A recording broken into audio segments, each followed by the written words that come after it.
సమాజంలో ఆడబిడ్డలకు అన్యాయం జరుగుతున్న ఘటనలు మనకి వార్తల్లో కనిపిస్తే అయ్యో పాపమని పెదవి విరుస్తాం, వ్యవస్థను తిట్టుకుంటాం, బాధితురాలికి మద్దతుగా ర్యాలీలు చేస్తాం, ఇక మళ్లీ బిజీ లైఫ్ లో పడిపోతాం. కానీ ముంబైకి చెందిన దీపేష్ మాత్రం ఇందుకు భిన్నం. ఆడపిల్లల రక్షణే తన కర్తవ్యంగా పెట్టుకున్నాడు. అలా అని ఇతను ఏమైనా పోలీస్ అంటే కాదు. కానీ ఆడపిల్లలను ఎవరైనా ఆకతాయిలు ఏడిపించినా, లైంగిక వేధింపులకు పాల్పడ్డా సాక్ష్యాధారాలతో సహా పట్టుకుని పోలీసులకు అప్పగిస్తాడు. అలా ఇప్పటివరకు ఎన్నో వందల మందిని పట్టించాడు. తండ్రికి జబ్బు చేయడం, చిన్నతనం నుంచి తల్లి పెంపకంలో పెరిగిన దీపేష్ ను 2006 జూలై 11లో జరిగిన ముంబై రైళ్లలో పేలుళ్ల ఘటన సమాజ సేవలోకి ఎంటర్ అయ్యేలా చేసింది.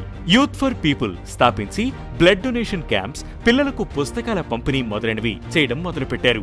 మహిళలపై వేధింపుల ఘటనలు చూస్తూ కొంతకాలం సహించిన దీపేష్ 2012లో జరిగిన నిర్భయ ఘటనతో చెలించిపోయాడు. మహిళలకు తన వంతు రక్షణ కల్పించాలని ఫిక్స్ అయ్యాడు. వార్ అగైనెస్ట్ రైల్వే రౌడీస్ అనే క్యాంపెయిన్ స్టార్ట్ చేసి లైంగిక వేధింపులు, మహిళల పట్ల అసభ్యంగా ప్రవర్తించే ఆకతాయిలను పట్టుకోవడం మొదలుపెట్టాడు. అయితే ఆధారాలు సమర్పించాల్సి ఉండడంతో ఫోన్ కెమెరాలో రికార్డ్ చేసి పోలీసులకు పట్టించడం మొదలుపెట్టాడు. ఈ క్రమంలో దీపేష్ పై కొన్ని మూకలు దాడి కూడా చేశాయి. కానీ ఫోన్ కెమెరాతో షూట్ చేయడం ఇబ్బందిగా ఉండడంతో 25,000 రూపాయలు వెచ్చించి అమెరికాలోని తన ఫ్రెండ్ ద్వారా స్పై క్యామ్ ఉన్న స్పెట్స్ తెప్పించుకున్నాడు.